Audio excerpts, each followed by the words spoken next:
இப்ப பார்ட் 2 திருமண தடைன்னு எழுதிக்கங்க. நம்ம இதுல பாத்தீங்கன்னா இப்ப திருமண காலதாமதம் திருமண தடை அப்படின்றத பார்த்துட்டு வரோம். இப்ப பார்ட் 2 நம்ம வந்து போறோம். கேள்வி செஷன் முடிஞ்சிட்டு இப்ப திருமண தடை அப்படின்றதுக்கான காரணங்களை நம்ம இங்க எழுதிக்கலாம். இப்ப திருமண தடைக்கான காரணங்கள் அப்படின்னு பார்க்கும்போது முதல் காரணம், 2ஆம் அதிபதி பாம்பை நோக்கி வரும்போது நெருங்கிய பாகையில் இருக்கக்கூடாது. 2ஆம் அதிபதி பாம்பை நோக்கி வரும்போது, அதாவது கேதுவோடையோ இல்ல ராகுவோடையோ 2ஆம் அதிபதி இருந்து, இல்ல 2ஆம் அதிபதி ராகு கேதுவோட இருக்கலாம், இல்ல முதல் கட்டத்தில் அடுத்த கட்டத்தில் கூட இருக்கலாம். அது பாம்பை நோக்கி போகும்போது நெருங்கிய பாகையில் இருக்கக்கூடாது. நெருங்கிய பாகை அப்படின்னா நீங்க வந்து ஒரு 10 டிகிரிக்குள்ள இருக்குல்ல, 9 டிகிரி 10 டிகிரிக்குள்ள எடுத்துங்களேன். 10 டிகிரிக்குள்ள இருக்கும்போது இது கண்டிப்பா திருமண தடைகளை கொடுக்குது. அப்படியே திருமணம் ஆனாலும் இது பிரிவினையை கொடுத்துருது. சார், இப்போ அந்த 2ஆம் அதிபதி ராகுக்கு ஏதோ கிராஸ் ஆயிடுச்சு அப்படின்னா அது ப்ராப்ளம் இருக்காது இல்லைங்களா? இல்ல, கிராஸ் ஆயிடுச்சுன்னா, கிராஸ் ஆகி ஒரு 3 பாகை 4 பாகைக்கு மேல போச்சுனாலும் பிரச்சனை இல்லை. அதை நோக்கி வரும்போதுதான். இதுல எனக்கு உங்களுக்கு கட்டங்கள் போட்டு சொல்லணும்ன்றது இல்ல, இருந்து கேட்டீங்கன்னா சொல்லிடலாம், அதையும் கூட சொல்லிடலாம். ஓகே. ஒண்ணு, பாம்பு வந்து இந்த 2ஆம் அதிபதியை நோக்கி வரக்கூடாது, இல்லைன்னா இவங்க வந்து அவங்கள நோக்கி போக கூடாது. ஆமா, இப்ப ஒண்ணு இல்ல, சிம்பிளா மேஷ லக்னம் எடுத்துக்கங்க. மேஷ லக்னம் எடுத்துக்கங்க. மேஷ லக்னத்துல ராகு இருக்காருன்னு எடுத்துங்க. ராகு ரிவர்ஸ்ல போயிட்டு இருக்காரு, அதாவது அவர் வந்து இதுல இருக்காருன்னு எடுத்துங்களேன். இதுல அஸ்வினியில இருக்காருன்னு எடுத்துங்க. அஸ்வினி 2ஆம் பாதத்துல இருக்காருன்னு எடுத்துங்க. அஸ்வினி 2ஆம் பாதத்துல இருக்காருன்னு எடுத்துங்க. இப்ப 2ஆம் அதிபதி யாரு? சுக்கிரன். அவரு உச்சமானாலும் மீனத்துல 4ஆம் பாதத்துல ரேவதி 4ஆம் பாதத்துல இருக்காரு. ரேவதி 4ஆம் பாதத்துல இருக்காரு. சோ சுக்கிரன் என்ன பண்றாரு? பாம்பை நோக்கி போறாரு. ராகு சுக்கிரனை நோக்கி வராரு. சோ இவங்களுக்கு காலதாமதமான திருமணம் இல்ல வந்து திருமண தடை, முக்காவாசி திருமண தடையே கொடுக்குது இது. ஓகேங்க சார், தேங்க்யூ சார். ஓகே. அடுத்து வந்து கிரக யுத்தத்தில் சுக்கிரன் தோற்று, கிரக யுத்தத்தில் சுக்கிரன் தோற்று 0.1 டிகிரி முதல் 2 பாகைக்குள் இருக்கக்கூடாது, 2 டிகிரிக்குள் இருக்கக்கூடாது. இப்போ கிரக யுத்தம் ஏற்படுது, செவ்வாய்க்கும் சுக்கிரனுக்கும் ஏற்படுது, இல்ல வந்து வேற கிரகத்தோட கிரக யுத்தம் இருக்குன்னு வச்சுங்க சுக்கிரனுக்கு. அந்த கிரக யுத்தத்துல சுக்கிரன் தோற்று 0.1 டிகிரி, அதாவது ஒரே டிகிரியில இருக்கிறது, இல்ல 2 பாகைக்குள்ள அந்த கிரக யுத்தத்துல சுக்கிரன் இருந்தாலும் இது வந்து திருமண தடையை கொடுக்குது. இதுவே பெண்ணா இருந்தா செவ்வாய் எடுத்துக்கலாம் சார்? எடுத்துக்கலாம், தாராளமா எடுத்துக்கலாம். பொதுவா சுக்கிரனை நம்ம வந்து 2 பேருக்குமே எடுத்துக்கலாம். பெண்ணுக்கு அடிஷனலா செவ்வாய் எடுத்துக்கங்க. பட் சுக்கிரனை 2 பேருக்குமே நம்ம வந்து கன்சிடர் பண்ணிக்கலாம்.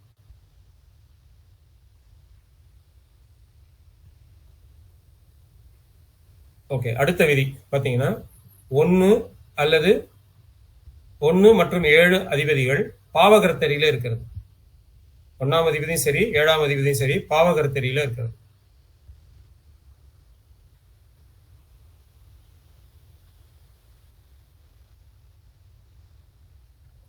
பாவத்தை எடுத்துக்கலாம்.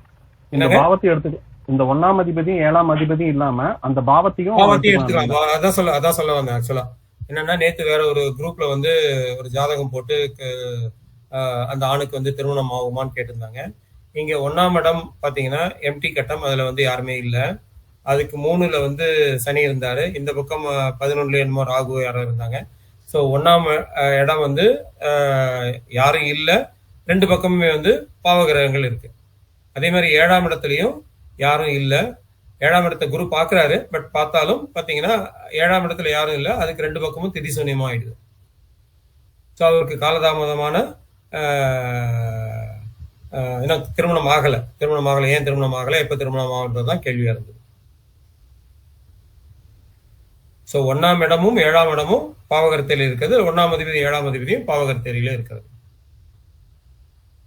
சார், அப்ப நீங்க சொல்லும் பார்க்கும்போது அடுத்தடுத்த கட்டத்துல பாவகிரகங்கள் அது இருக்கணும்னு இல்ல. இருந்ததுன்னா மேலும் ரொம்ப அதிகமான பிரச்சனைகளை கொடுக்குது. இப்ப அடுத்தடுத்த கட்டத்துல கிரகமே இல்லைன்னு வச்சுங்களேன். இப்ப நான் சொன்ன அதுக்கு அடுத்த கட்டத்தை பார்க்கணும். நம்ம சொன்ன விதிகளை பாத்தீங்கன்னா இப்ப 1ஆம் இடம் வந்து விருச்சிகம்னு எடுத்துங்களேன். விருச்சிகம் எடுத்துக்கிட்டீங்கன்னா 3ஆம் இடத்துல சனி இருக்காரு, இங்க வந்து கன்னியில வந்து ராகு இருக்காருன்னு எடுத்துங்க. இடையில எந்த கிரகமுமே இல்ல. அதே பாவகர்த்தரி தான். அது பாவகர்த்தரி தான். அதே விருச்சிக லக்னம் தனுசுல சனி 12ல ராகு, அதுவும் பாவகர்த்தரி தான். இதே விருச்சிக லக்னம் சனி வந்து இதுல இருக்காரு, எடுத்துக்கலாம். சனி வந்து இல்ல செவ்வாய் வந்து விருச்சிகத்திலே இருக்காரு. செவ்வாய் விருச்சிகத்தில இருக்காரு. அவருக்கு முன்னாடி வந்து விசாகம் 4ஆம் பாதத்துல சனி இருக்காரு. கேட்டை 4ஆம் பாதத்துல ராகு இருக்காருன்னு எடுத்துங்க. அதுவும் பாவகர்த்தரி தான். லக்னாதிபதி அங்க அஃபெக்ட் ஆகக்கூடாது. லக்னாதிபதி ஒன்னாம் அதிபதி யார் அங்க? 1ஆம் அதிபதி செவ்வாய். செவ்வாய் 2 பாவருக்கு இடையில இருக்காரு.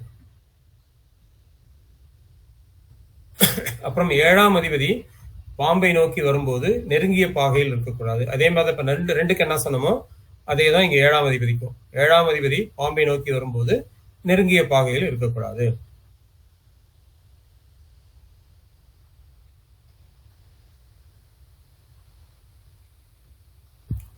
எழுதியிருப்பீங்கன்னு நினைக்கிறேன். அடுத்த கட்டத்துக்கு போயிடலாம். 7ஆம் அதிபதிக்கு சாரம் கொடுத்தவர், வீடு கொடுத்தவர் 6, 8, 12ல மறையக்கூடாது. இங்க வீடு கொடுத்தவர் மறைகிறதுன்றது ஓகே தான். ஆனா சாரம் கொடுத்தவர் கண்டிப்பா மறையக்கூடாது. அப்படி மறைஞ்சதுன்னா அது வந்து திருமண தடைகளை சொல்லுது. திருமணம் ஆகாம இருக்கிறதுக்கு, அதாவது திருமண தடைனா நிறைய பேருக்கு திருமணம் ஆகாமலே கூட போயிடுது. சோ இங்க வீடு கொடுத்தவரும் சாரம் கொடுத்தவர் 2 பேருமே வந்து 6, 8, 12ல இருக்கும்போது கண்டிப்பா அது திருமண தடையை கொடுக்குது.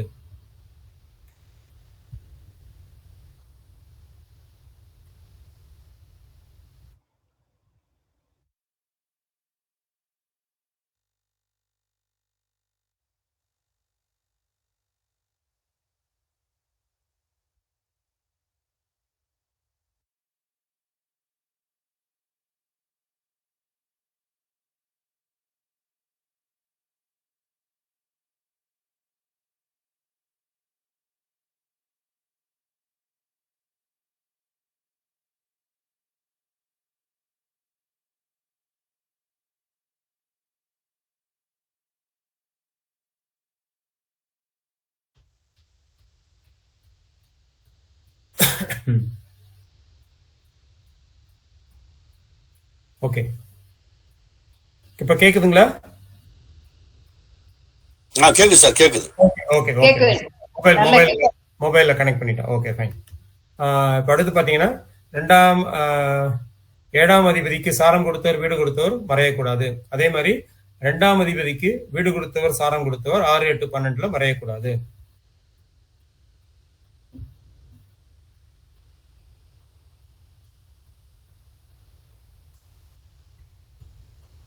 இது வந்து சாரம் கொடுத்தவர் மறைஞ்சார் அப்படின்னாலே இவங்களுக்கு ஒரு பிரச்சனையை கண்டிப்பா கொடுத்துருது. அதே மாதிரி 7ஆம் அதிபதிக்கு சாரம் கொடுத்தவர், வீடு கொடுத்தவர் நீச மஸ்தங்கம் அடையக்கூடாது.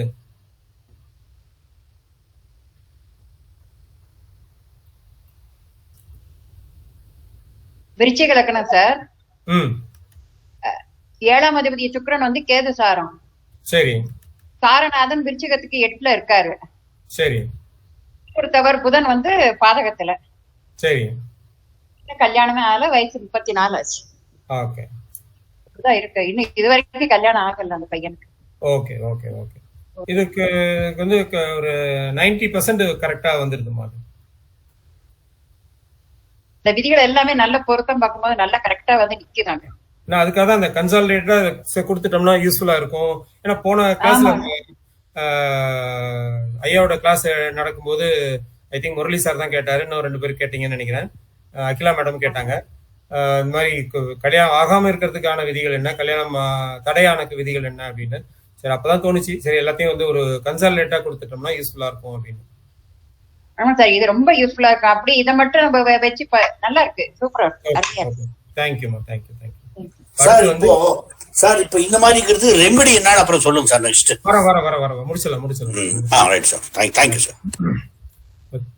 சுக்கிரன் அஸ்தங்கம் அடையக்கூடாது. இப்ப முதல்ல நம்ம என்ன விதி பார்த்தோம்னா, 7ஆம் அதிபதிக்கு சாரம் கொடுத்தவர் வீடு கொடுத்தவர் மறையக்கூடாது, 7ஆம் அதிபதிக்கு சாரம் கொடுத்தவர் வீடு கொடுத்தவர் நீசம் அஸ்தங்கம் அடையக்கூடாது. அதே மாதிரி 2ஆம் அதிபதிக்கும் பார்த்தோம். ஓகே, அடுத்த வந்து விதி என்னன்னா, சுக்கிரன் அஸ்தங்கம் அடையக்கூடாது.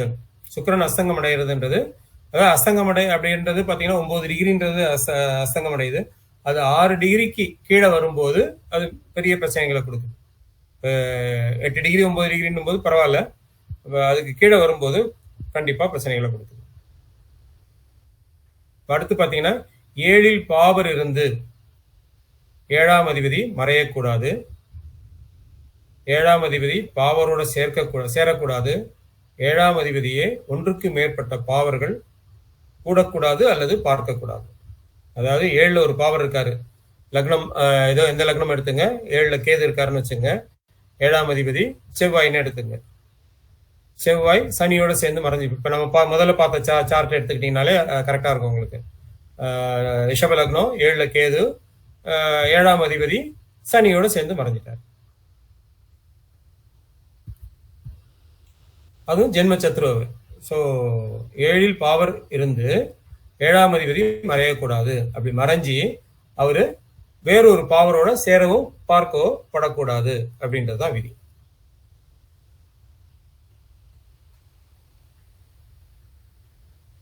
ரெண்டு 7 அதிபதிகள் பலம் இழந்து வீடு கொடுத்தவர் சாரம் கொடுத்தவர் லக்னத்துக்கு மறையக்கூடாது.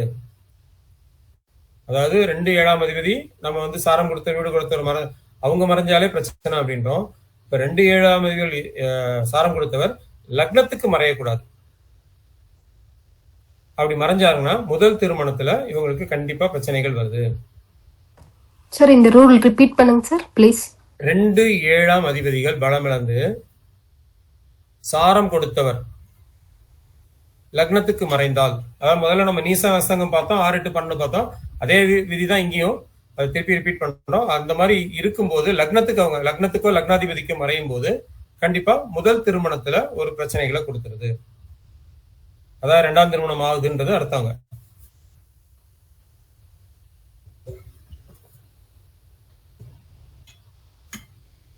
சூரியன் 2ல் செவ்வாயுடன் சேர்ந்து, சூரியன் 2ல் செவ்வாயுடன் சேர்ந்து 2ஆம் அதிபதியும் சேர்ந்தால்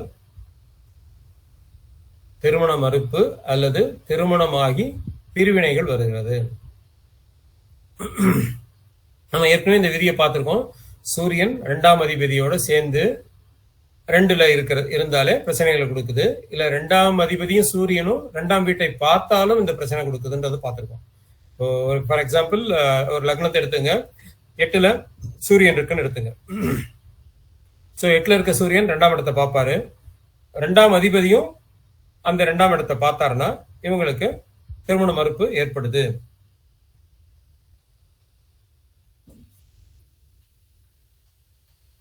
நல்ல வேலை, பவர் மறுபடியும் போச்சு, பட் நான் மொபைல் டேட்டா மாத்தல, அதனால அப்படியே கண்டினியூ ஆகுது. ஓகே, அடுத்த விதி, 2ஆம் அதிபதி 7ஆம் அதிபதி 6 8 இருந்து, 2ஆம் அதிபதி 7ஆம் அதிபதி 6 8 இருந்து இடம் கொடுத்தவர் லக்னத்திற்கு பாதகாதிபதியாக வந்து, அதாவது 2ஆம் அதிபதி 7ஆம் அதிபதி ஒருத்தருக்கு ஒருத்தர் 6 8 இருக்காங்க. அப்படி 6 8 இருக்கும்போது அவங்களுக்கு வீடு கொடுத்தவர், அதாவது ஒருத்தருக்குன்னு எடுத்துக்கலாம், இல்ல 2 பேருக்குன்னு எடுத்துங்க, வீடு கொடுத்தவர் பாதகாதிபதியாக வந்து உச்சம் பெற்றால் திருமணம் இல்லை.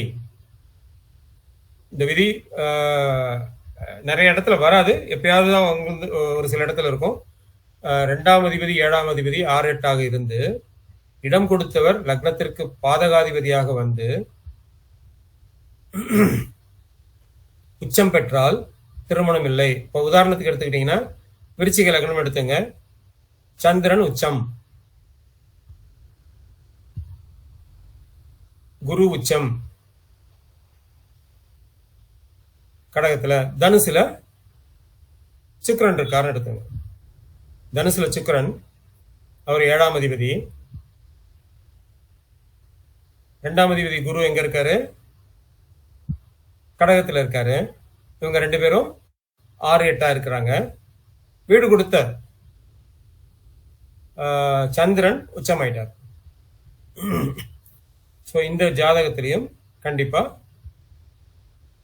திருமணம் இல்லை. நம்ம ஏற்கனவே சொன்னோம் 7ஆம் இடத்துல உச்ச கிரகங்கள் இருக்கக்கூடாது, இல்ல 7ஆம் அதிபதி உச்சமாக கூடாதுன்னு.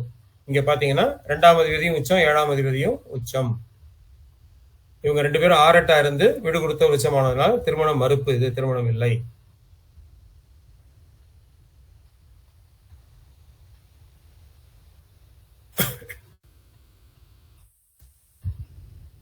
அடுத்து வக்ர கிரக வீட்டில் அம்ச லக்னம் அமைந்தால் திருமண தடை இல்ல மகிழ்ச்சி குறைவு. அதாவது ராசியில ஒரு கிரகம் வக்ரமாகி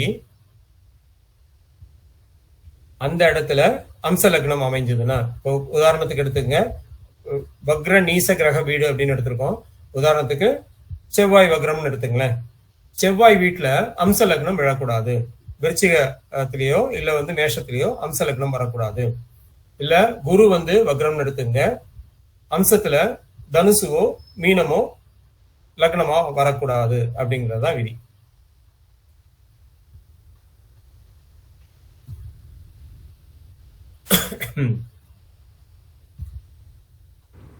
சார் இது கொஞ்சம் ரிப்பீட் பண்ணுங்க சார். ஓகே. வக்ர நீச கிரக வீட்டில் அம்ச லக்னம் அமைந்தால் திருமண தடை அல்லது மகிழ்ச்சி குறைவு. உதாரணத்துக்கு செவ்வாய் வக்ரம்னு எடுத்துப்போம். சார்ட்ல செவ்வாய் வக்ரம்னு எடுத்துப்போம். எங்க இருந்தாலும் பரவாயில்ல, அம்சத்துல விருச்சிக லக்னமாவோ மேஷ லக்னமாவோ வரக்கூடாது. அதே மாதிரி ராசி சார்ட்ல குரு வக்ரம்னு எடுத்துப்போம். அம்சத்துல தனுசுவோ இல்ல மீனமோ வரக்கூடாது. அடுத்தது பார்ப்போம். 7ஆம் அதிபதி அம்ச லக்னத்திற்கு 12இல் பலமிழந்து இருப்பது. 7ஆம் அதிபதி அம்ச லக்னத்துல 12ல பலமிழந்து இருப்பது திருமணமாகாத நிலை. இப்ப 7ஆம் அதிபதினு எடுத்துங்க, சுக்கிரனே எடுத்துப்போமே, விருச்சிக லக்னம் சுக்கிரம் 7ஆம் அதிபதினு எடுத்துப்போம். அது அம்சத்துல 12ல இருக்கிறது. அம்சத்துல எந்த லக்னமா இருந்தாலும் 12ஆம் இடத்துல அம்ச லக்னத்துல சுக்கிரன் இருக்கும்போது இவங்களுக்கு திருமணமாகாத நிலை இருக்கு. 7ஆம் அதிபதி யார் வேணாலும் இருக்கலாம். சந்திரனே எடுத்துங்க, சந்திரன் 7ஆம் அதிபதியா இருக்கட்டும். 7ஆம் அதிபதி மகர லக்னம், 7ஆம் அதிபதி சந்திரன். அம்ச லக்னத்துல சந்திரன் 12ல மறையக்கூடாது. சோ ஒரு லக்னத்துக்கு 7ஆம் அதிபதி யாரோ அவரு அம்சத்துல 12ல் மறையக்கூடாது. இதுதான் விதி.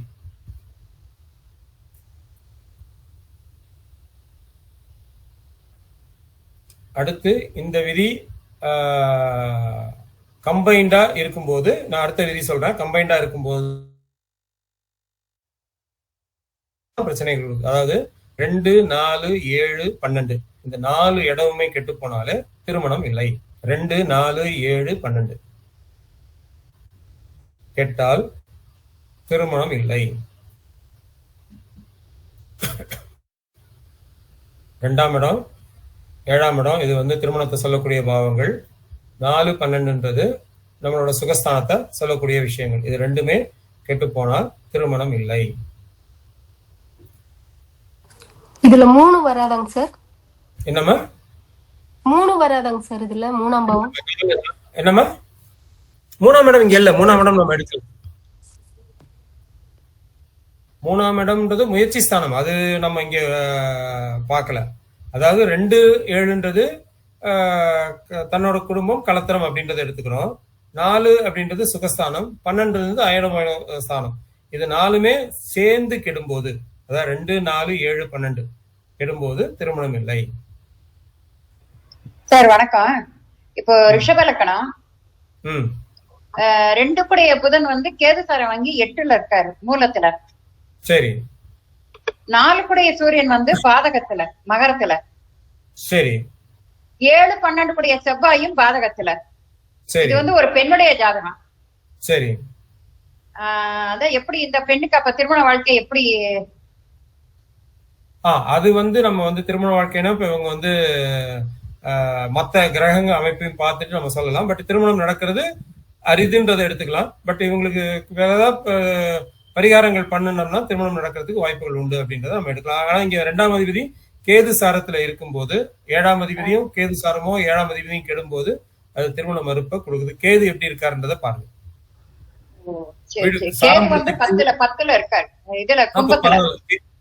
கேது வந்து 10ல பலமா இருக்காருன்றதை எடுத்துக்கலாம். அதனால வந்து இவங்களுக்கு திருமண மறுப்பு இல்ல அப்படிங்கறத பாக்கலாம். 7, 12 கூடையவர் வந்து சுயசாரம் தான், அவிட்டத்திலேயே செவ்வாய் வந்து அவிட்டத்திலேயே அதான் இருக்கல ஹையஸ்ட் டிகிரி இதுல இருக்கு பக்கத்துல. அவங்க 12ஆம் இடத்தை பாக்குறாங்க. மத்த கிரக அமைப்பை பார்த்துட்டு நம்ம வந்து சொல்லலாம். இப்போதைக்கு இதை எடுத்துங்க, நம்ம பின்னாடி வந்து வேணா தனியா அதை ஆய்வு பண்ணி சொல்றேன் நான் உங்களுக்கு. Okay sir, thank you. Okay okay. சுக்கிரன் 6, 8, 12 பலமின்றி நிற்க, சுக்கிரன் 6, 8, 12 பலமின்றி நிற்க பாவர்கள் பார்ப்பது சேர்ந்திருப்பது இவங்களுக்கு தொந்தரவுகளை கொடுக்குது. சுக்கிரன் 6, 8, 12 இருந்து பாவர்கள் பார்க்க சேர்ந்திருப்பது பலம் இழக்க வைக்குது. இவங்களுக்கு கண்டிப்பா திருமணம் அப்படிங்கிறது இல்லை. லக்னம் ராசிக்கு 2யுமே சனி பார்க்கிறது. லக்னத்தையும் சனி பார்த்து ராசியையும் சனி பார்க்கும்போது திருமண மறுப்பா அது மாறுது. நம்ம ஏற்கனவே பார்த்தோம், லக்னம் ராசி சுக்கிரன் இவங்க 3 பேருமே பாவர்கள் பார்க்கறதுன்றது திருமணம் காலதாமனமான திருமணம் அப்படின்றது சொன்னோம். இங்க லக்னம் ராசி 2 பேரையுமே சனி பார்க்கறதுன்றது திருமண தடைய சொல்லுது. ஏன் அப்படின்னு பாத்தீங்கன்னா காலபுருஷனுக்கு பாதகாதிபதி சனி, அதையும் அந்த மாதிரி நம்ம வந்து இங்க எடுத்துக்கலாம். ஓகே. சனி சந்திரன் கூடி 1 அல்லது 7ல் இருப்பது, இவங்க 2 பேருமே சேர்ந்து 1ஆம் இடத்துலயோ 7ஆம் இடத்துலயோ 2 பேரும் சேர்ந்து இருக்கிறது அப்படிங்கிறது திருமண மறுப்புக்கு சொல்லுது.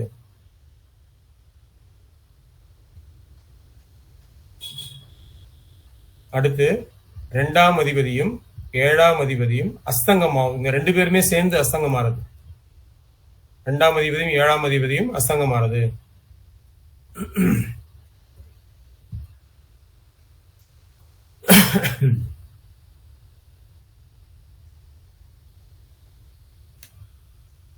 அடுத்து சார் இதுல லக்னாதிபதி, இப்போ ஒரே ஒரு சின்ன சந்தேகம். இப்ப லக்னாதிபதி ரிஷப லக்னத்துக்கு சுக்கிரனே வந்து அவர் பாதகத்துல வந்து அவர் மகா அஸ்தங்கம் அடைஞ்சா லக்னாதிபதியா அஸ்தங்கம், அது எப்படி சார் எடுக்கலாம்?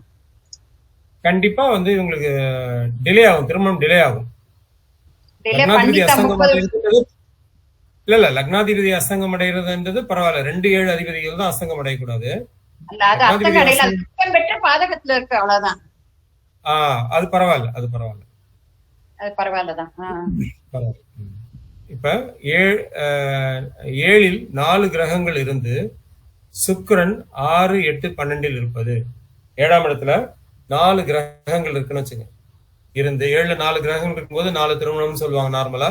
பட் அப்படி எடுத்துக்க வேண்டாம். நம்ம 7ல் 4 கிரகங்கள் இருந்து சுக்கிரன் 6, 8, 12 மறைகிறது.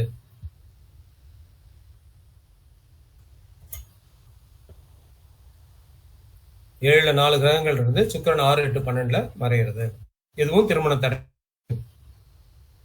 அடுத்து பாத்தீங்கன்னா 1, 7ல் பாவிகள் நிற்க, 1ஆம் இடத்துலயும் 7ஆம் இடத்துலயும் பாவிகள் இருந்து 1க்குரியவர் 7க்குரியவர் சுக்கிரன் இவங்க 3 பேருமே பலம் இழந்து இருப்பது. அதாவது 1, 7ல பாவிகள் இருந்து 1ஆம் அதிபதி 7ஆம் அதிபதி சுக்கிரன்,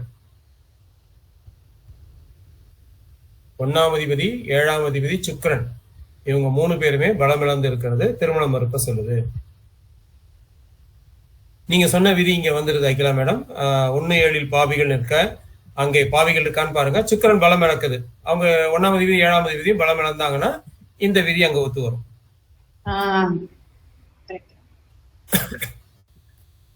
நம்ம அப்புறம் பார்ப்போம், அதை சார்ட் பார்ப்போம். பட் இந்த விதி அங்க வருது. சரி சார், ஓகே, தேங்க்யூ. ஐயா நமஸ்காரம். இப்ப நான் ஒரு பையன் ஜாதகம் சொன்னேன் இல்லையா? ஆமாமா. அது அப்படியே நீங்க சொல்ற விதிகள் அப்படியே பொருந்தி இருக்கு. உங்களுக்கு நான் அதை ஃபார்வர்ட் பண்ணிருக்கேன் பாருங்க. ஓகே, நான் பாக்குறேன். பாருங்க ஐயா, நீங்க சொன்ன அத்தனை விதிகள் வந்து நான் அந்த பையன் பார்த்துட்டு இருக்கேன். அது அப்படியே காப்பி மாதிரி இருக்குங்க ஐயா. Okay okay okay. அது சரியா இருக்கு சார். நானும் ஒரு ஜாதகம் சார். நீங்க சொன்ன விதி அனைத்துமே அந்த ஜாதகத்துல பொருந்துது. நீங்களே பாருங்க சார். நான் ஓகே ஓகே. நன்றிகள். ஓகே. அடுத்து வந்து பாத்தீங்கன்னா சுக்கிரன் குரு 8ல் இருக்க திருமணம் இல்லை. சுக்கிரன் குரு 2 பேருமே சேர்ந்து 8ல இருந்தாங்கன்னா திருமணம் இல்லை.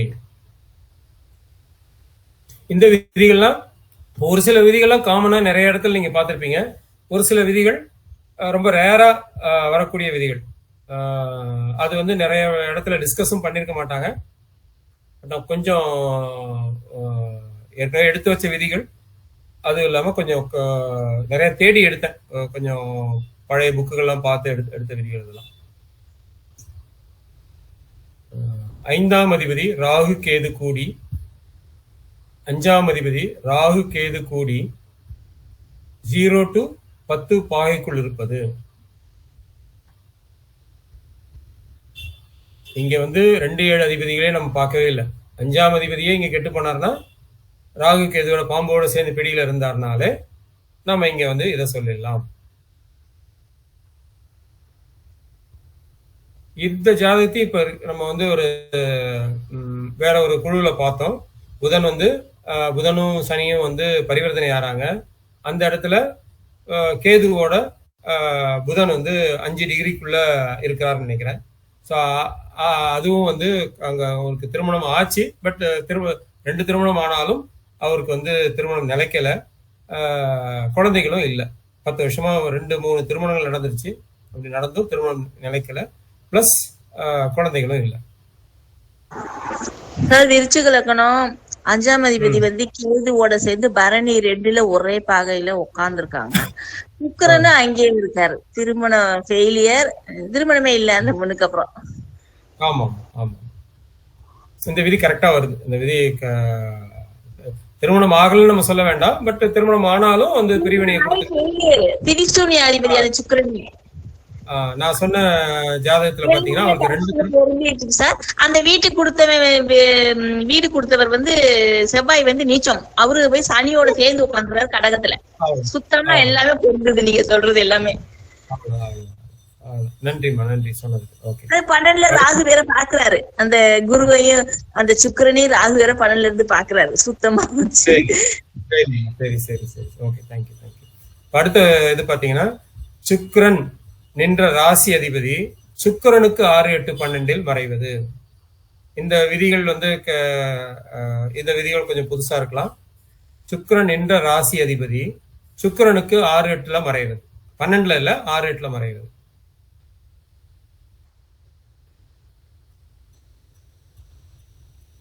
அடுத்த விதி கேது 12 இருந்து 5 அல்லது 9ஆம் அதிபதி தொடர்பு ஏற்படுவது.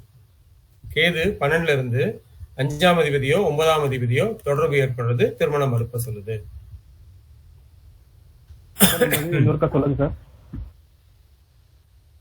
கேது 12 இருந்து 5ஆம் அதிபதி அல்லது 9ஆம் அதிபதி தொடர்புல இருக்கிறது.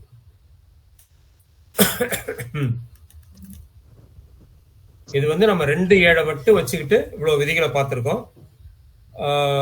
நிறைய விதிகள் பார்த்துட்டோம். இது வந்து கண்டிப்பா திருமண மறுப்புகளை கொடுக்குது. இது இல்லாம 3ஆம் அதிபதியை வச்சுக்கிட்டும் ஒரு சில விதிகளை பார்க்க முடியும். அது அப்புறம் நம்ம வந்து கன்சல்டேட் பண்ணி வேணா அதை இன்னொரு நாளைக்கு தரேன்.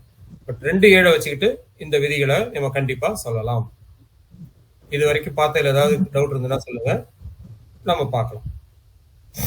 சார் வணக்கம். பரிபூர்ணம் இருங்க, இன்னொரு விதியும் சொல்லிடுறேன், அதையும் எடுத்துக்கங்க. பெண் கும்பலக்னமாகி 7ல் சூரியன் இருக்கிறது. பெண் கும்பலக்னமாகி ஏழுல சூரியனா சிம்மத்துல சூரியன் இந்த மாதிரி இருந்ததுன்னா அந்த கணவருக்கு ஒண்ணு வேறு பெண்களோட தொடர்பு ஏற்பட்டு இந்த பெண்ணை விலக்கி வச்சிருக்காரு, இல்லைன்னா இந்த பெண்ணே இன்னொரு ஒய்ஃப இவருக்கு அரேஞ்ச் பண்ணி கொடுத்துட்றாங்க. அதாவது என்ன கான்செப்ட்னா, கும்ப லக்னமாகி 7ல சூரியன் இருக்கிறது, கணவர் வேறு பெண்ணோட தொடர்பு ஏற்பட்டு இந்த மனைவியை விலக்கி வச்சிடுறாரு, இல்ல இந்த மனைவிக்கு தெரிஞ்சே அந்த 2ஆம் இடம் வந்து ஓடிட்டு இருக்கு, இல்ல கணவர் முதல் மனைவியை சுத்தமா விலக்கி வச்சிடுறாரு, ரெண்டாம் ஒய்ஃபோட அவர் வந்து வாழ்ந்துருக்காரு. ஏன் அப்படின்னா, இது ஏன் அப்படின்னு சொல்லுங்க பாப்போம். ஈஸியா சொல்லலாம். இது சொல்றது வந்து ரொம்ப ஈஸி தான். அதாவது காலபுருஷ தத்துவத்தை புரிஞ்சுக்கிட்டீங்கன்னா இது ரொம்ப ஈஸி.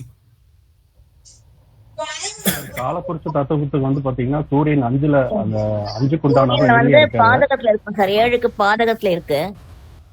இல்ல கும்பலக்னம் 7ல சூரியன், 7க்கு பாதகம் எப்படி வரும் உங்களுக்கு? கும்பலக்னம் காலபுருஷ தத்துவப்படி நான் சொல்றது. காலபுருஷ தத்துவத்துக்கு 7ஆம் இல்ல 7க்கு அந்த வந்து இல்ல காலபுருஷ தத்துவத்துக்கு சூரியன் 7ஆம் இடத்துல மூலத்துல லக்னத்தை பாதகமா எடுத்துக்கிட்டீங்க, பாதகம் இல்ல அது. சொல்லுங்கம்மா. வந்து நீசமடைவாரு. ஒரே நிமிஷம் விஜயலட்சுமி அம்மா சொல்றேன், சொல்லுங்கம்மா. காலபுருஷ தத்துவப்படி சூரியன் லக்னத்துக்கு 7ல மேசத்துக்கு 7ல நீசமடைவாரு. அதனால அவர் எங்க உட்கார்ந்தாலும் லக்னத்துக்கு 7ல வரும்போது நீசபலனை தருவார். கரெக்ட். அது சிம்மம் வீடு அப்படிங்கிறது அபகரிக்கும் வீடு. அதனால அடுத்தவர் மனைவியை தன் கணவர்ங்கிற 7ஆம் பாவம் அபகரிக்குது. கரெக்ட். இங்க பாத்தீங்கன்னா கான்செப்ட் காலபுருஷ தத்துவப்படி இவங்க சொன்னது வந்து ரொம்ப கரெக்ட். சிம்மம் என்பது அபகரிக்கிற வீடு, அது வந்து 7ல வந்து சூரியன் நீசம் மாறாது அப்படின்ற எடுத்துக்கலாம். அது இல்லாம இந்த சூரியனுக்கு பாத்தீங்கன்னா சாயா கிரகங்கள், அதாவது சாயான்ற ஒரு ஒய்ஃப் வந்து இருக்கு. அவங்களே வந்து 2வது ஒய்ஃப் தான். முதல் ஒய்ஃப் வந்து இவரோட வெப்பம் தாங்காம அவங்களே பிரிஞ்சு போயிடுறாங்க. ஸோ அந்த கான்செப்ட் இங்க வந்து கும்பலக்னமாகி 7ல சூரியன் இருக்கும்போது அது நடக்குது அப்படின்றது. இது வந்து கான்செப்டா நம்ம பாக்குறோம், பட் இது வந்து எல்லா இடத்துலயும் இந்த விதிகள் ஒத்து வருது. இவங்க சொன்ன மாதிரி அது அபகரிக்கிற வீடு, அது வந்து கண்டிப்பா இன்னொரு மனைவிய அங்க கொண்டு வந்து கொடுத்துருது அப்படின்றது சொல்றாங்க. அது கரெக்ட் தான். பொதுவா சிம்ம லக்னம் இல்ல வந்து சிம்ம ராசினாலே நீங்க அவங்களுக்கு முதல் காதல் தோல்வி அப்படின்றத எடுத்துக்கலாம். ஓகே, சோ இன்னைக்கு நம்ம வந்து பார்த்த விதிகள் தான். இது 2வது செஷன் இதோட முடியுது.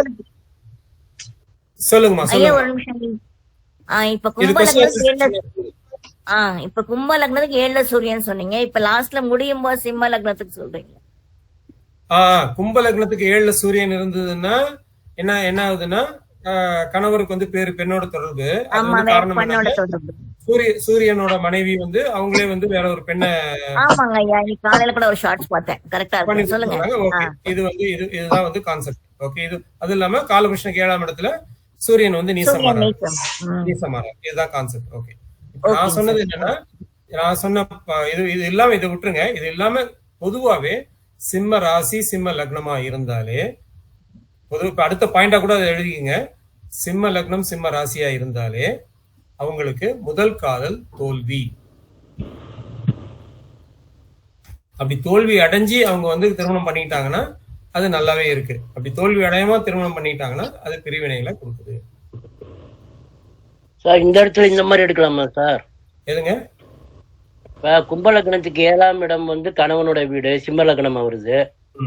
சிம்ம லக்னத்துல இருந்து ஆண் ஜாதகத்துல இருந்து பார்த்தோம்னா 7ஆம் இடம் வந்து கும்பமா வருது. அது 9ஆம் இடத்துல அந்த சனி நீசமாகிறாரு இல்லைங்களா? அப்ப அவருக்கு 2ஆம் பெண்ணோட தொடர்பு கொடுக்கக்கூடிய வாய்ப்பு இருக்குன்னு சொல்லலாங்களா? எடுத்துக்கலாம் தாராளமா. பெண் ஜாதகம் வந்து கும்ப லக்னம், ஆணுக்கு வந்து சிம்மங்கிறப்ப அதுல இருந்து பாக்குறப்ப 9ஆம் இடத்துல நீசமாகிறாரு. அப்ப மனை பெண் தொடர்பு தானுங்க? ஆமா, அது 9ஆம் அதிபதி அங்க தொடர்பு வரணும். வந்ததுன்னா நம்ம எடுத்துக்கலாம். அப்படி எடுத்துக்கலாம், அந்த மாதிரி எடுத்துக்கலாம். சொல்லுங்கம்மா. திருமண தடை வருது இல்லைங்களா? திருமணம் இல்லை, திருமண பிராப்தம் இல்லைன்றல அவங்களுக்கு எந்த பரிகாரம் பண்ணாலும் திருமணம் ஆகாதா? அது இப்ப வர அந்த கான்செப்டுக்கு நான் அப்புறம் வரேன். சொல்றேன், கண்டிப்பா சொல்றேன். சார் இந்த இடத்துல ஒரு நிமிஷம் இது பேசுறது பரிபூர்ணமா நீங்க சொல்லுங்க, நீங்க ஏதோ கேட்க வந்தீங்க. சார் திருமணம் மறுப்புன்னு சில இடத்துல சொல்லிட்டு வந்தீங்க இல்லையா, அது மறுப்புன்னா திருமணமே இல்லைன்னு எடுத்துக்கிறதா இல்ல அவங்க சம்பந்தப்பட்ட ஜாதக திருமணத்தை மறுக்கிறாருன்னு எடுக்கிறதா? பொதுவா பாத்தீங்கன்னா இப்ப நம்ம வந்து இப்ப சொன்ன நிறைய விதிகள் வந்து அந்த முதல்ல கொடுத்த அந்த ஜாதகத்தோடயே ஒத்து வருது. ஆனா அவங்களுக்கு திருமணம் ஆயிடுச்சு, திருமணம் ஆகி 2வது திருமணமும் ஆகுது. அதனால திருமண மறுப்பு அப்படின்றத வந்து நம்ம எப்படி எடுத்துக்கலாம்னா, இவங்களுக்கு ஒரு திருமணம் ஆனாலும் அதை வந்து திருமணம் கேன்சல் ஆகுது, இல்ல திருமணம் 2வது திருமணத்தையோ 3வது திருமணத்தையோ கொண்டு போய் கொடுத்துருது அப்படிங்கிற மாதிரி எடுத்துக்கலாம். இது வந்து இந்த ஒரு விதியை மட்டும் வச்சுக்கிட்டு நம்ம திருமண தடை திருமண மறுப்புன்னு எடுக்காம மற்ற கிரகங்கள் எப்படி இருக்கு, யாராவது ஒருத்தர் பலம் அடைஞ்சிருக்காரா அப்படின்னு நம்ம பார்த்தோம்னா அதை வச்சுக்கிட்டு உங்களுக்கு திருமணம் நடக்குமா நடக்காதான்றதை அந்த ஜாதகத்தை வச்சு சொல்ல முடியும். இதை முழுசா வச்சுக்கிட்டு இது இது இது ஒரே காரணத்துக்காக திருமணம் டோட்டலா இல்லை அப்படின்னு இப்ப அம்பிகாமா சொன்னாங்க, அவங்க திருச்சி மேடம் சொன்னாங்க, ஒரு சில ஜாதகங்கள் உதாரணங்கள் சொல்லி இவங்க வனிதா மேடம் சொன்னாங்க, ஒரு சில ஜாதகங்கள் உதாரணம் வச்சுக்கிட்டு. ஸோ இந்த மாதிரி ஜாதகங்களை வந்து நம்ம கண்டிப்பா பார்க்கும்போது திருமண தடைகள் அப்படின்றத சொல்ல முடியுது. ஆனா இந்த ஒரு விதியை மட்டும் வச்சுக்கிட்டு நீங்க சொல்லுங்க, இதுல வந்து நம்ம சொன்ன விதிகள்ல ஒரு 3 விதிகள் 4 விதிகள் ஒன்னா வருதான்னு பாருங்க. வந்ததுன்னா கண்டிப்பா அது வந்து திருமண தடையை கொடுக்குது அப்படின்றத சொல்லலாம். ஒரு விதி மட்டும் எடுத்துக்காம இப்ப சொன்ன ஒரு 40 விதிகள்ல அட்லீஸ்ட் ஒரு 3 விதி 4 விதி ஒன்னா வருதுன்னா இதை நம்ம கண்டிப்பா வந்து திருமண தடைன்றது சொல்லலாம். ஓகேங்க சார். அதே போல இப்ப நீங்க 2 ஜாதகங்களுக்கு அவங்க சொன்ன மாதிரியே எங்க அக்கா பொண்ணுக்கு வந்து பாத்தீங்கன்னா 87ல பிறந்தா இன்னைக்கு வரைக்கும் அவருக்கு திருமணம் இல்ல. நம்மளும் எவ்வளவு பேர்ட்ட பாத்துட்டோம், எல்லாம் ஆகுங்கிறாங்க, ஆனா ஆகல. நீங்க உங்களுக்கு அனுப்பிச்சு வைக்கிறேன், நீங்க சொல்ற சில விதிமுறைகள் ஒத்து வருது.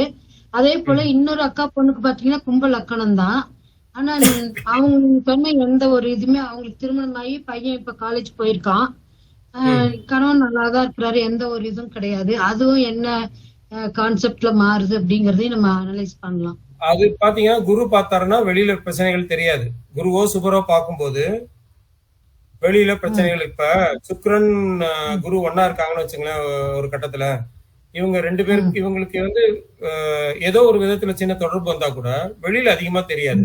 மனைவி ரொம்ப உத்தமமா இருப்பாங்க, நல்லாவே இருப்பாங்க. மனைவி சுக்கிரனும் குருவும் ஒன்னா இருக்கும்போது பாத்தீங்கன்னா மனைவி ரொம்ப ரொம்ப நல்லவங்களா இருப்பாங்க. அதாவது பெண் ஜாதகமா இருந்தா பெண் ரொம்ப ரொம்ப நல்லா இருப்பாங்க. அங்க அந்த ஆணுக்கு தான் அங்க வந்து பிரச்சனைகளை கொடுக்கும். ஆணுக்கு கண்டிப்பா ஏதோ ஒரு காதல் முறிவாவது ஏற்பட்டிருக்கும், இல்ல வேற ஒரு பெண்ணோட தொடர்பாவது ஏற்பட்டிருக்கும். ஆனா அது வெளியில தெரியாது. அதே மாதிரி நீங்க சொல்ற ஜாதகத்துல கும்பலகமா இருந்து அவங்க பிரிவினைகள் இல்லைன்னா கூட அவங்க சுவர்கள் பார்வை இருக்கலாம், இல்ல வேற 9ஆம் பாக்குறதுனால அது அடிபட்டு போயிருக்கலாமா? இருக்கலாம். கண்டிப்பா கண்டிப்பா கண்டிப்பா அந்த சுபர் பார்வைகள் நம்ம எடுத்துக்கணும். இங்க இந்த விதியை ஒண்ணு மட்டும் வச்சுக்கிட்டு நீங்க வந்து யார்ட்டையும் போய் நம்ம வந்து உங்களுக்கு எல்லாருக்குமே இந்த விதிகளை வச்சுக்கிட்டு உங்களுக்கு திருமணமே ஆகாதுன்றதை யாரையும் வந்து சொல்லிடாதீங்க. இப்ப என்ன சொல்லலாம் அப்படின்னா, தாலி கட்டாம திருமணம் பண்ணிக்கங்க அப்படின்றத நம்ம சொல்லலாம். இல்ல கொஞ்சம் வித்தியாசமான திருமணங்களை பண்ணிக்கங்க அப்படின்றத சொல்லலாம்.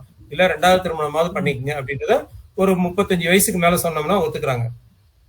இப்ப நான் சொன்ன 2வது ஜாதகத்துல பாத்தீங்கன்னா நேத்து சொல்லும் போது பொலைட்டா சொல்ல ஆரம்பிச்சேன்.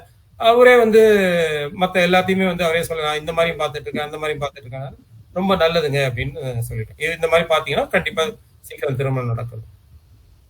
சின்ன வயசுல சொல்லும் போது ஒத்துக்கிறது இல்ல.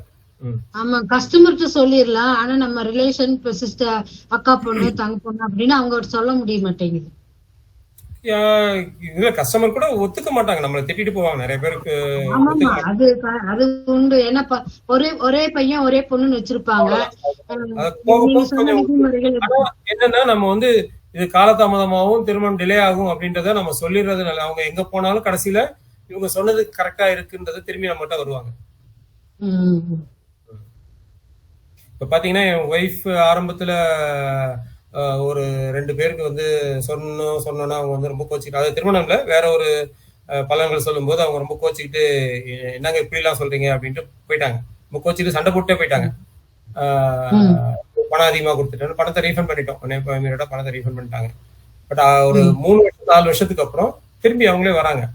நீங்க சொன்னதுதான் மேடம் கரெக்ட், யாருமே வந்து இதை சொல்லல, எனக்கு அப்ப கோவப்பட்டது ரொம்ப தப்பு அப்படின்ட்டு. இது நடக்கும். அது வந்து ஒரு பீரியட் நடக்கும். அதாவது நம்ம அந்த நேரத்துல அவங்க கோவப்படுறாங்களேன்றதுக்கு பலன்களை மாத்தி சொல்லக்கூடாது, விதிகளை மாத்தி சொல்லக்கூடாது, டிரான்ஸ்பரண்டா இருக்கணும், நேர்மையா இருக்கணும். நேர்மையா இருந்தோம்னா எப்பயுமே நம்ம ஜெயிக்கணும். வேற யாருக்காவது சந்தேகங்கள் இருக்குங்களா?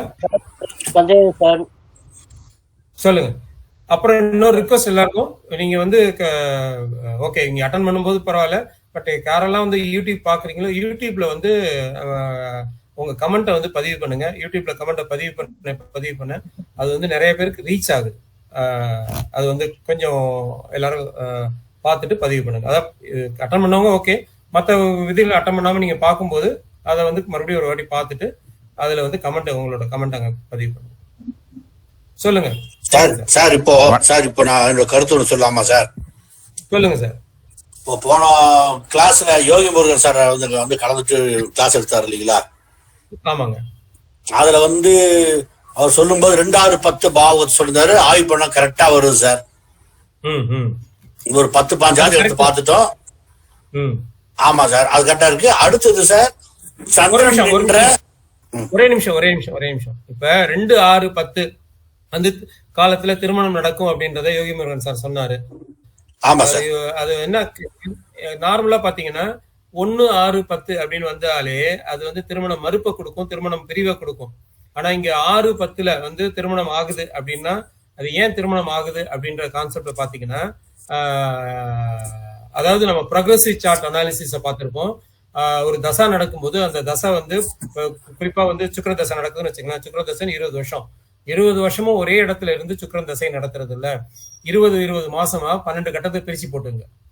இப்ப 6ல இருந்து தசை சுக்கிரன் நடத்தும் போது முதல் 20 மாசம் மட்டும்தான் 6ஆம் இடத்துல இருந்து சுக்கிரன் தசையை நடத்துவாரு. அதுக்கு அடுத்த 20 மாசம் 7ஆம் இடத்துக்கு போவாரு. அதுக்கு அடுத்த 20 மாசம் 8ஆம் இடம். நீங்க தசா புத்தி அனலைஸ் பண்ணும்போது ஒவ்வொரு 20 மாசத்தை இப்படி போட்டு அதை லக்னமா வச்சுக்கிட்டு பாத்தீங்கன்னாலே பலன்களை ஈஸியா சொல்ல முடியும்.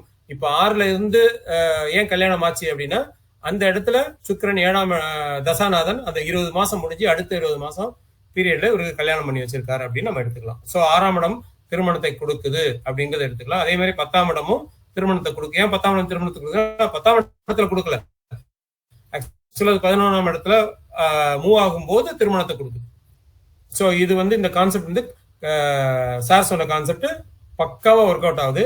அதே மாதிரி வந்து சுக்கிரன் 5ல இருந்து ஏன் திருமணம் நடக்கல, நம்ம வந்து இப்ப விதிகளை பார்த்தோம். சுக்கிரன் 5ல இருந்து திருமணம் நடக்கல, சுக்கிரன் சிம்மத்துல இருந்தாருன்னா திருமணம் நடக்கல அப்படின்னு. ஏன் அப்படின்னு பாத்தீங்கன்னா இதே ப்ராக்ரெசிவ் சார்ட் அனாலிசிஸ் தான். சுக்கிரன் 5ல இருந்து என்ன வராது, 6க்கு வராது. 6ன்றது ஒரு நீசமான இடம். அந்த நீசமான இடத்துக்கு வரும்போது திருமணத்தை மறுப்ப அங்க கொடுத்துடுறாரு. அதனால சுக்கிரன் 5ல இருக்கும்போது ஒரு சிலருக்கு திருமண மறுப்பு இல்ல திருமண தடைகள் வருது அப்படின்றத இருக்கலாம். இந்த ப்ராக்ரெசிவ் சார்ட் அனாலிசிஸ் தான் இதை வந்து நமக்கு வந்து கன்ஃபார்ம் பண்ணுது. ஓகே சொல்லுங்க சார். இப்ப சொல்லுங்க சார். ஓகே சார், கரெக்ட் தான் சார். அடுத்து இன்னொரு பாயிண்ட் கிடைச்சது சார். திருமணம் ஆகும் காலகட்டம் சந்திரன் என்ற ராசி அதிபதி டிகிரி, அடுத்து சந்திரனுக்கு 7ஆம் அதிபதி டிகிரி பாகை, ரெண்டையுமே கூட்டி எந்த ராசியில விழுகுதோ காலபுருஷம் 12ல அந்த ராசிக்கு குரு வரும்போது அது அந்த ராசியில இருந்து 5-7-9க்கு குரு பார்வை வரும்போது திருமணம் ஆகிறது. இது ஆய்வு பண்ணியாச்சு சார். இது ஆய்வு பண்ணியாச்சு. சந்திரன் என்ற ஆமா சார், ஆமா இது விடுது சார். இதுவும் ஆய்வு பண்ணியாச்சு. ஒரு 10 ஜாதகம் பார்த்தா 10 கரெக்டா இருக்கு sir. Very good sir. Thank you. Thanks for your thank you sir. Thank you. So sir சொன்னது என்னன்னா சந்திரனோட டிகிரி எடுத்துக்கும், 7ஆம் அதிபதி டிகிரி எடுத்துப்போம், ரெண்டையும் எடுத்துக்கிட்டு இல்ல சார் சந்திரன் ராசி அதிபதி, சந்திரன் என்ற ராசி அதிபதி டிகிரி, சந்திரனுக்கு 7ஆம் அதிபதி டிகிரி. ஓகே, ரெண்டையும் எடுத்துக்கிட்டு அந்த டிகிரிக்கு குரு பார்வை வரும்போது திருமணம் நடக்குதுன்றாரு. Okay good. ஓகே வேற ஏதாவது அந்த டிகிரி எந்த ராசியில விழுகுதோ அந்த இடத்துல குரு வந்தாலும் சரி, அல்ல அந்த இடத்துக்கு 5-7-9க்கு குரு பார்வை வரும்போது அந்த காலகட்டம் திருமணம் நடக்குது sir. Okay sir, good good. Thank you sir. Thank you. சந்திரன் நின்றதுக்கு 7ஆம் அதிபதி எங்க நின்னாலும் அந்த டிகிரி எடுத்துக்கணுமாங்க சார்? சந்திரன் நின்ற டிகிரி 7ஆம். ஒரு நிமிஷமா சார், நீங்க என்ன பண்றீங்கன்னா ஒரு சின்ன ரைட் அப் மாதிரி எழுதி கொடுத்துருங்க, நான் குழுவில் போட்டுறேன். சரி சார், போடுறேன் சார். நான் போடுறேன் சார், குழுல உங்களுக்கு அனுப்பிச்சு போடுறேன். Thank you sir. Thank you sir. Thank you. Sir அவர்கிட்ட ஒரு கொஸ்டின் கேட்கணும் சார். இப்ப அவர் சொன்னாரு சந்திரன் என்ற வீட்டு அதிபதியோட டிகிரி, அப்புறம் அதுக்கு சந்திரன் என்ற வீட்டுக்கு 7ஆம் வீட்டு அதிபதியோட டிகிரி சொன்னாரு. இத நம்ம ரெண்டும் ஆட் பண்ணி மேஷத்துல இருந்து போடணுமா இல்ல சந்திரன் இருக்கிற? ஆமா, காலபுருஷன் போடணும். காலபுருஷன் டிகிரி தான் மெயின். நமக்கு மேஷத்துல இருந்தா போடணும். Thank you. இப்ப சந்திரன் சிம்மத்தில் இருக்காருன்னா சூரியனோட பாகை, சந்திரனுக்கு 7ஆம் அதிபதி சனியோட பாகை ரெண்டையும் கூட்டிக்கணும். புரியுதா மேடம்? புரியுதுங்க சார். தேங்க்யூ. அதுதான் காலபுருஷ தத்துவப்படி நம்ம மேஷத்துல இருந்து என்ன டிகிரின்னு பார்த்து அந்த டிகிரிக்கு குரு திரிகோணத்துல வர டைம். இப்ப உதாரணத்துக்கு 160 டிகிரி வந்து வச்சுங்களேன், 160 டிகிரி கன்னியில வரும் இல்லையா? கன்னி. அப்போ கோச்சார குரு ரிஷபத்துக்கு வரும்போது 5ஆம் பார்வை விழுகும் அந்த காலகட்டம். சோ அல்லது கன்னி ஆமா, அந்த 5, 7, 9 பார்வையில உங்களுக்கு அந்த காலம் அந்த ஒரு வருஷம் மேரேஜ் ஆகுது. Okay sir. டீடைல் ரைட் அப் எழுதி நம்ம ஒரு குழுல எல்லாரும் நான் போடுறேன் சார் கண்டிப்பா போடுறேன். தேங்க்யூ. ஓகே. இன்னைக்கு வேற ஏதாவது டவுட் இருக்குங்களா சார்? வணக்கம் சார். ஹலோ, சொல்லுங்க சார். வணக்கம். எனக்கு சிம்ம லக்னம். நீங்க சொன்ன விதி வந்து பொருந்தது. லக்னத்துல செவ்வாய் இருக்கும், 7ஆம் இடத்துல சனி. அது போக சுக்கிரன் வந்து பாத்தீங்க அப்படின்னா மேஷத்துல கேதுவோட சேர்ந்திருக்கும் அஸ்வினியில. அது போக குரு வந்து விருச்சிகத்துல இருக்கு. திருமண சம்பந்தமான ஏதாவது பிரச்சனை பேச்சு எடுத்தாங்க அப்படின்னாலே ஏதாவது ஒரு பிரச்சனை வந்து வருது. அதாவது குறிப்பா வேலை பார்க்குற இடத்துல அந்த பிரச்சனை வந்து கொடுக்குது ஐயா. அது திருமணம் ஒவ்வொரு நேரம் நமக்கு அது திருமணமே வேண்டாம் அப்படின்ற மாதிரி ஒரு நிலைமை வந்து கொண்டு வந்து கொடுக்கும். நான் சொன்ன இந்த கர்மா தியரி எடுத்துக்கிட்டு கொஞ்சம் அனலைஸ் பண்ணுங்க. ஒவ்வொருத்தரும் வந்து இந்த கர்மா தியரி எடுத்து அனலைஸ் பண்ணுங்க. அந்த கர்மா அவங்களுக்கு வந்து நிவர்த்தி பண்ணீங்கனாலே பல விதிகள் வந்து அவங்களுக்கு வந்து ஒத்து வந்துடும். திருமணம் ஆகிறதோ, திருமணம் மட்டும் இல்ல, எல்லாத்துக்குமே எடுத்துக்கலாம். இப்ப நம்ம சொன்னது வந்து லக்னத்துக்கு மட்டும் எடுத்துக்கிட்டு பாக்குறோம். இப்ப 3ஆம் இடம் சகோதரனுக்கு எடுத்து பார்க்கலாம், சகோதரனுக்கு 10ஆம் இடத்தை எடுத்து பார்க்கலாம், சகோதரனுக்கு 1, 2, சகோதரனுக்கு 7, 8, அதுக்கு 10ஆம் இடம் அப்படி எடுத்துக்கிட்டு நம்ம பார்க்கலாம். குழப்பிக்க வேண்டாம். நம்ம வந்து இப்ப சொன்ன விதிகளை ஒரு ஜாதகத்துக்கு எடுத்துங்க, அதுக்கு இந்த கர்மா திரும்பிய தியரியை வந்து அப்ளை பண்ணி பாருங்க. இது ஒர்க் அவுட் ஆச்சுனால இதை வந்து இந்த கர்மா இது இப்படிதான் இருக்கும் அப்படின்றத பார்த்து புரிஞ்சுக்கொள்ள அதை நிவர்த்தி பண்ணுறது அவங்களுக்கு கண்டிப்பா திருமணங்கள் நடக்கும். இது ஒரு கான்செப்ட். இன்னொரு கான்செப்ட் வந்து பாத்தீங்கன்னா, திருமணம் ஆகாம இருக்கும்போதோ இல்ல இந்த மாதிரி பிரச்சனைகள் இருக்கும்போதோ அவங்களை தத்து கொடுத்து வாங்குறது. ஒரு மேடம் பரிகாரம் கேட்டாங்க, நிறைய பேர் பரிகாரம் கேட்டிருக்கீங்க. பரிகாரத்துல தத்து கொடுத்து வாங்குற கான்செப்டும் ஒரு சில இடத்துங்கள்ல அதாவது சின்ன வயசுலயே அவங்க 5, 8 கட்டவங்களை வந்து தத்து கொடுத்துருன்னு சொல்லுவாங்க. அந்த மாதிரி இருக்கும்போது இவங்களுக்கு தத்து கொடுத்து வாங்கும் போதும் அது வந்து ஒர்க் அவுட் ஆகுது அப்படிங்கிறது தான் நாம பார்த்த விதிகள்ல நிறைய விதிகள் ஒத்து வருது. நம்ம பரிகாரன்றதை இன்னொரு நாள் டீட்டெயிலா பார்ப்போம். ஒரு அட்லீஸ்ட் ஒரு செஷன் ஃபுல்லா பரிகாரங்களை பார்க்கலாம், பின்னாடி பார்க்கலாம்.